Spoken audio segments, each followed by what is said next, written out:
देख रहे हैं इन डार्क राजकुमार के साथ। तो चलिए पढ़ते हैं आज की कहानी की ओर। दोस्तों, गांव एक ऐसा स्थान है जहां प्रतिदिन काफ़ी सारे लोग आकर बसते हैं, या फिर यूं कहें कि जिस जगह पर ज़्यादा लोग बसते हैं उसे गांव के नाम से पुकारा जाता है। वैसे तो गांव के लोगों के रहने का एक पवित्र स्थान माना जाता है, लेकिन कभी ना कभी गांव जैसी नॉर्मल चीज़ों पर भी कुछ खौफनाक दास्तां अपना कहर ढा लेती हैं। एक शाम में दरोगा रेलवे स्टेशन से उतरता हुआ नवलगढ़ के एक मशहूर ट्रैक पर दाखिल हुआ। रात का समय होने को चला था और मंद मंद सरसराती हवाएं भी आज काफ़ी अच्छे से ये बता रही थी कि आज कुछ तो ऐसा होने वाला है जो काफ़ी भयानक और डरावना होगा। लेकिन क्या इस बात से सभी अनजान थे? स्टेशन के आसपास में लाइट की कोई कमी नहीं थी। मैं उसी स्टेशन के ऊपर इधर उधर भटकने लगा क्योंकि ट्रेन के आने में अभी भी काफ़ी वक्त बचा हुआ था। तो मैं पास ही में मौजूद एक छोटी सी बेंच पर बैठ गया और ट्रेन के आने का इंतज़ार करने लगा। लेकिन काफ़ी देर तक इंतज़ार करने के बाद भी ट्रेन स्टेशन पर नहीं पहुंची। तो अब गर्मियों के मारे मेरा भी जूस पीने का मन होने लगा। मगर ताजुब तो इस बात का था कि कुछ देर पहले जहाँ थोड़े बहुत यात्री नज़र आ रहे थे, तो अभी यह पूरा का पूरा इलाका एकदम खामोश था। एक ऐसा स्थान बन चुका था जहाँ कोई परिंदा भी अपने पाँव न मार सके।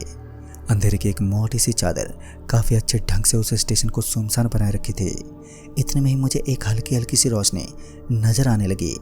उसे देखकर तो ऐसा लग रहा था मानो वहाँ कोई दुकान मौजूद है। लिहाजा मैं बिना देरी किए उस दुकान की ओर अपने कदम पटकते हुए चल पड़ा। आगे का रास्ता तो और भी कठिन और मुसीबतों से भरा हुआ दिखाई पड़ रहा था। सामने की तरफ अंधेरा होने के साथ साथ सब कुछ एकदम खामोशी में डूबा हुआ था। सिर्फ एक छोटी सी लाइट दिखाई पड़ रही थी। लिहाजा मैं बिना कुछ सोचे समझे उसी ओर पैदल चल दिया। जब तक मैं उस लाइट के पास पहुंच पाता, मुझे ऐसा लगने लगा कि मेरे बिल्कुल पीछे पीछे मेरे कदम से कदम मिलाकर कोई चल रहा है। लेकिन जब मैं एक बार के लिए पीछे पलटा तो मैंने देखा कि वहाँ तो कोई नहीं था। फिर ये आवाज़ कहाँ से आई?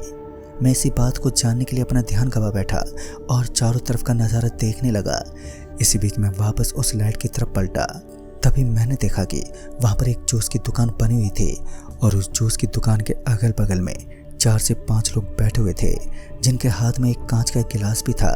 फिर मैं उस जूस वाले के पास पहुंचा और बोल पड़ा, अरे भाई साहब, ज़रा एक गिलास मुझे भी दीजिए। मैंने इतना कहा ही था कि उसने मुझे एक साइड में बैठने का इशारा किया। वहाँ पर एक छोटी सी जगह में एक कुर्सी रखी हुई थी। मैं उसी कुर्सी पर बैठ गया और फिर जूस के आने का इंतज़ार करने लगा।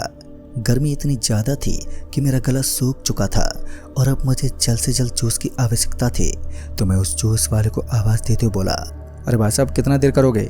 पहले से ही मेरा गला सूखा हुआ है। मगर मेरी इस बात पर उसका कुछ जवाब नहीं आया। फिर एक आदमी अपने हाथ में 2 गन्ने के जूस के गिलास लेकर मेरे पास पहुंचा। उसने एक गिलास मेरे हाथ में थमा दिया तो दूसरे गिलास को मेरे करीब वाली बेंच पर रख दिया। लेकिन हैरानी की बात तो ये थी कि वहाँ तो कोई मौजूद ही नहीं था। तो फिर उस गिलास को वहाँ क्यों रखा गया होगा? मैं इसी बात को सोचते सोचते अपने हाथ मिले जूस को अपने पेट में ग्रहण करने लगा। इससे पहले मैं उस जूस को चख पाता, मेरी नज़र उन दोनों के हाथों पर पड़े उस गिलास में पड़ी तो मेरी आंखें फटी की फटी रह गईं। मुझे अपनी आंखों पर यकीन ही नहीं हो रहा था। दरअसल उनके गिलास में इस समय कोई जूस नहीं बल्कि खून से भरा हुआ पूरा गिलास मौजूद था। ये नज़ारा मेरी ज़िंदगी का सबसे डरावना नज़ारा था। इसी बीच मैं अपनी कुर्सी से उठता हुआ वहाँ से भागने लगा। लेकिन आज साली मेरी किस्मत ही ख़राब थी, क्योंकि मुझे उस स्टेशन के ऊपर एक भेड़िया खड़ा हुआ नज़र आया, जिसके बड़े बड़े दांत मेरे शरीर को नोचने का इशारा कर रहे थे। और कहीं ना कहीं मैं भी समझ चुका था कि आज इस स्टेशन पर ही मेरी अर्थी उठाई जाएगी। मैं एक बार फिर उस गन्ने वाली जूस की दुकान की ओर पलटा तो इस बार तो मेरे शरीर में दौड़ता हुआ खून एकदम से जम गया। कुछ देर पहले जो दुकान गन्ने के जूस से भरपूर नजर आ रही थी, तो अब वह एक खंडर के रूप में तब्दील हो चुकी थी। टूटी फूटी चीज़ें वहाँ पर पड़ी हुई दिखाई दे रही थी। ये नज़ारा मेरे लिए कतई आसान नहीं था। उल्टा मैं तो डर और खौफ के मारे तुरंत ही वहाँ से निकलने की कोशिश में था। मगर मेरे सामने की दिशा में एक भेड़िया, जिसकी दोनों डरावनी आंखें लगातार मुझे ही घूर रही थी, और मुझे ऐसा लग रहा था मानो ये खोकार भेड़िया बहुत ही जल्द मुझे अपना खाना बनाने वाला है। मगर इतनी जल्दी हिम्मत हारना मुझे मंजूर नहीं था। मैं एक तेज गति की दौड़ के साथ उस गन्ने की दुकान से भागने लगा और फिर उस भेड़िए के एकदम करीब से निकलता हुआ स्टेशन की एक बेंच के पास पहुंच गया। ट्रेन के आने का वक्त हो चला था और तभी मेरी नज़र वहां से गुजरने वाले एक इंसान पर पड़ी जिसके हाथ में कांच के कुछ गिलास थे। वह मेरी तरफ देखकर पैसे मांग रहा था। मैं भी उस आदमी की तरफ देखकर ऐसा फील कर रहा था मानो मैंने पहले भी इस आदमी को कहीं देखा है, लेकिन मुझे याद नहीं आ रहा था कि आखिर मैंने इसको कहाँ देखा है। और जब वह आदमी मंद मंद रोशनी के अंदर पहुंचा तो मुझे पता चला कि ये तो वही आदमी था जो कुछ देर पहले मुझे ये उस कुर्सी के ऊपर जूस पकड़ाने के लिए पहुंचा था। उस आदमी को एक बार फिर इस जगह पर पहुंचता देख अब मेरी तो हालत पतली पड़ने लगी। उसके हाथ में वही खून से भरे हुए गिलास थे जो एक बार फिर मेरे दिल के खौफ को आघात पहुंचा रहे थे। फिर वो आदमी एक भारी भरकम आवाज में बोल पड़ा, भाई साहब आपने जूस के पैसे नहीं दिए। और फिर एक हल्की हल्की मुस्कुराहट के साथ वो वहां से गायब हो गया। उस आदमी का बर्ताव मुझे बड़ा ही डरावना लग रहा था और उसी वक्त स्टेशन पर ट्रेन का दाखिल होना मेरे लिए एक टर्निंग पॉइंट साबित हुआ। मैं तो जल्दी से सामान उठाता हुआ ट्रेन में पहुंच गया और ट्रेन में पहुंचने के बाद मुझे पता चला कि ये ट्रेन पूरी तरीके से खाली नज़र आ रही थी। इस ट्रेन के अंदर वो रौनक नहीं थी जो एक आम ट्रेन के अंदर पाई जाती है, या फिर यूँ कहें कि इस ट्रेन के अंदर यात्रियों का कोई नामो निशान तक नहीं था, क्योंकि अभी तक मैं जिस बोगी के अंदर मौजूद था मुझे उस बोगी के अंदर मेरे अलावा कोई भी दिखाई नहीं दिया। और इस बात से साफ जाहिर हो रहा था कि इस ट्रेन के अंदर सन्नाटे ने अपना एक अलग ही रूप धारण कर रखा होगा, क्योंकि अभी तक मैंने किसी भी यात्री को अपनी आंखों से देखा तक नहीं। यही सब सोचते हुए मैं उस बोगी के दरवाजे के पास जाकर खड़ा हो गया और बाहर की तरफ देखने लगा कि शायद मुझे पता चल जाए कि इस बोगी के अंदर कोई तो मौजूद है या फिर नहीं। अब मेरी आंखें किसी को देखने के लिए तरसती रहीं, मगर अफसोस कि अभी तक मैं इस बात से अनजान था कि कोई इस ट्रेन के अंदर मौजूद भी है या फिर नहीं। इधर धीरे धीरे रात अंधेरी छाँव को बढ़ाते जा रही थी। घनघोर अंधेरा अपनी चरम सीमा के साथ खामोशी की एक चादर को लेते हुए उस स्टेशन को दहशत की सीमा में डालने लगा। फिर थोड़ी दूर आगे जाने के बाद उस ट्रेन का इंजन बंद हो गया। ट्रेन के इंजन को बंद पड़ता देख मुझे कुछ समझ ही नहीं आया और मैं उस ट्रेन की बोगी से नीचे उतर गया। इस समय ट्रेन की स्पीड एकदम धीमी हो चुकी थी। ट्रेन बहुत ही धीमी रफ्तार के साथ हल्के हल्के आगे बढ़ रही थी। मैं उस ट्रेन से नीचे उतरने के बाद एक ऐसे इलाके में आ पहुंचा जहां चारों तरफ पुरानी ईंट पड़ी हुई मुझे दिखाई पड़ रही थी और साथ ही बड़ी बड़ी दीवारें भी थीं जिनके ऊपर अविश्वसनीय चित्र बने हुए थे। इस दृश्य को देखने के बाद मेरा तो दिमाग ही हिल चुका था, क्योंकि पहली बार मैं इस सफ़र के दौरान कुछ इस तरीके के दृश्य देख रहा था जो मैंने आज से पहले कभी देखे नहीं थे। फिर मेरी नज़र एक बोर्ड के ऊपर गई तो मैंने पाया कि वहाँ पर एक नाम लिखा हुआ था जिसका मतलब था प्रेतों का गांव। ये सब देखने के बाद तो मेरे दिल की धड़कनें तेज होने लगी। पता नहीं क्यों, लेकिन मुझे ऐसा लग रहा था कि इस समय मैं सच में एक ऐसे इलाके में खड़ा हूँ जो भूतों से बाधित है। लेकिन दूसरी तरफ मुझे ऐसा भी लग रहा था कि शायद अभी तक मैं सेफ हूँ और यहाँ से निकल भी जाऊँगा। फिर क्या था, आगे की तरफ बढ़ने लगा और बाद में जब मुझे लगा कि नीचे उतरना मेरे लिए सही नहीं है तो मैं उस ट्रेन के अंदर वापस से चढ़ गया। जब मैं उस ट्रेन के अंदर दाखिल हुआ तो कुछ हाथ अचानक ही मेरी तरफ बढ़ने लगे और इन हाथों की लंबाई इतनी ज़्यादा थी कि मैं उन्हें देखते ही पूरा कांप उठा।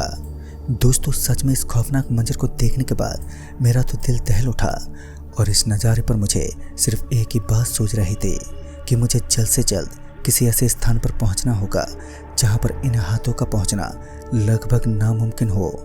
लेकिन ये कदे आसान नहीं था, क्योंकि ये भूतिया हाथ थे और ये सब मेरा पीछा इतना जल्दी कहाँ छोड़ने वाले थे।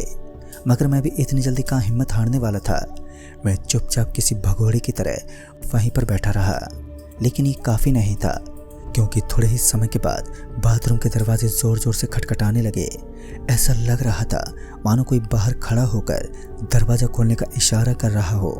पता नहीं इस समय मुझे क्या करना चाहिए था। मैं तो बस बेसुध होकर अपने सर को पकड़कर बैठ गया। लेकिन ऐसी स्थिति में मैंने सिर्फ अपने भगवान को याद करना ही बेहतर समझा।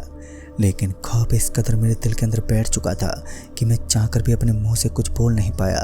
और फिर मेरे कंधे के ऊपर किसी ने अपना ठंडा ठंडा हाथ रख दिया और उस ठंडे ठंडे हाथ को महसूस करते ही जब मैं अपने पीछे पलटा तो रूह कपकपा देने वाला वो दृश्य मेरी जिंदगी का सबसे डरावना और दहशत भरा हुआ दृश्य साबित हुआ, क्योंकि मेरे पीछे की तरफ बाहर निकली आंखों वाला एक इंसान था जो असल में कोई इंसान नहीं बल्कि शैतानों का एक शहंशाह था, जिसका डर मुख्य आधार पर इस ट्रेन के अंदर मशहूर था। अभी तक मैं उसी इलाके में मौजूद था और फिर मैंने जल्दी से बाथरूम का दरवाज़ा खोला और उस बाथरूम से बाहर निकलकर ट्रेन की एक सीट के नीचे छुप गया। ट्रेन की उस सीट के नीचे झुकते ही मुझे एक बूढ़ा आदमी दिखाई दिया जो मेरी तरह उस ट्रेन के अंदर फंसा हुआ था। वो एक धीमी आवाज़ में बोल पड़ा, बेटा अगर तुम्हें यहाँ से निकलना है तो तुम्हें किसी भी तरह आधे घंटे तक अपने आप को बचाना होगा और फिर ये ट्रेन एक रोशनी वाले इलाके के पास पहुँचेगी। अगर तुम किसी तरह उस जगह पर उतर गए तो तुम एक भूतिया गांव से बचकर निकल जाओगे जो असलियत में दहशत की एक दुनिया है, और यही शक्तियाँ ट्रेन का पीछा करती हैं और उस ट्रेन के अंदर मौजूद लोगों को वहीं पर ख़त्म कर देती हैं। उस बुजुर्ग आदमी की बातें सुनकर मुझे भी कहीं ना कहीं राहत की सांस मिली। कम से कम मुझे यहाँ से निकलने का रास्ता तो मिल गया और अब मुझे इंतज़ार था तो बस किसी भी तरह यहाँ से निकलने का। मैं उस सीट के नीचे से यही देख रहा था कि अब मुझे वो रोशनी वाला इलाका नज़र आए और मैं जल्दी से यहाँ से निकल जाऊँ। और तभी मेरी नज़र सामने की तरफ एक बेहद चमकदार रोशनी पर पड़ी, जिसे देखने के बाद मेरी तो आंखें फटी की फटी रह गईं। उस समय एक उम्मीद मेरे दिल में दौड़ने लगी। मैं उसी समय भागते हुए बोगी के दरवाजे के पास पहुंचा और तुरंत उस बोगी से नीचे कूद गया। नीचे कूदने की वजह से मेरे हाथ में एक जोरदार मौज तो आ गई, लेकिन शायद अब मैं सेफ था, क्योंकि उस बोगी से नीचे कूदने के बाद चारों तरफ का माहौल एकदम सही लग रहा था। फिर मैं चुपचाप उस स्टेशन पर दाखिल हुआ और दोस्तों इस तरह एक खौफनाक गाँव से मैं अपनी जान बचाकर उस दिन अपने घर लौट गया। लेकिन आज इस हादसे को बीते काफ़ी साल बीत चुके हैं, लेकिन उस दिन के बाद आज तक मैं किसी भी ट्रेन के अंदर बैठने की हिम्मत नहीं जुटा पाया, क्योंकि बार बार मेरे दिल और दिमाग में वही ट्रेन खुलती है जो एक खौफनाक हकीकत बनकर मेरे दिल और दिमाग पर हावी है। तो दोस्तों इस कहानी में बस इतना ही। तब तक के लिए बाय एंड टेक केयर।